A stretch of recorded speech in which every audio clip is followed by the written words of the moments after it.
Les violentes rafales de vent et pluies orageuses d'hier après-midi n'ont pas épargné le village de Baussancourt, à quelques kilomètres de Bar-sur-Aube. Tuiles envolées et brisées, fenêtres et vitres de voitures soufflées, arbres arrachés. Le château du village a été sévèrement touché, la pointe du clocher a même été détruite. Fort heureusement, seul un blessé léger n'est à déplorer dans cette commune. Matériellement, les dégâts sont plus significatifs. On enregistre une centaine d'habitations dégradées, dont une dizaine assez lourdement, ce qui se traduit par des écroulements de cheminées notamment, ou des affaissements de parties de murs. C'est le cas de Valérie Martin. 4 cheminées se sont effondrées sur le toit de sa maison. Cette habitante de la rue principale avait reçu de nombreux appels de son fils alors qu'elle était au travail. Et pour rentrer, ça a été le parcours du combattant. À un moment, j'ai réussi à voir mon fils et il m'a dit qu'il y avait des pierres dans la maison, que les arbres y volaient, que tout volait. En fait, il avait très peur. Et du coup, j'ai essayé de venir et arrivé à Baussancourt, j'ai été bloquée. Donc je suis repassée par Gessin, j'ai été bloquée.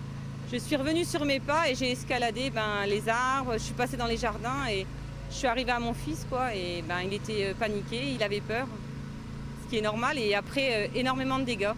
Chez Christina Lallemand, même constat, là aussi on tente de calfeutrer ce qui peut l'être. Mon fils qui se trouvait à la maison m'appelle en me disant que une tempête comme une mini tornade qui s'abattait dans Baussancourt. On a rebouché certains trous sur la toiture avec des tuiles qu'on avait en rab et bâché et nettoyé effectivement des tuiles brisées et il me reste encore quelques trucs à faire et voilà. Mais bon, on n'est pas les plus à plaindre. Dans la soirée, les 191 habitants du village faisaient partie des 1400 foyers encore privés d'électricité dans l'Aube.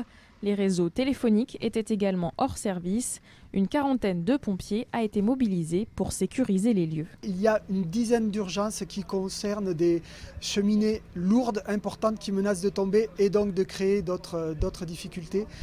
Pour ce soir, ça sera uniquement les urgences à traiter. Nous reprendrons l'ensemble de nos missions demain matin à partir de 7h quand il fera jour pour travailler en sécurité parce qu'il ne faut pas non plus avoir de nouveaux blessés parmi les intervenants sapeurs-pompiers. Les services de secours ont donc terminé leur mission nocturne vers 2h du matin.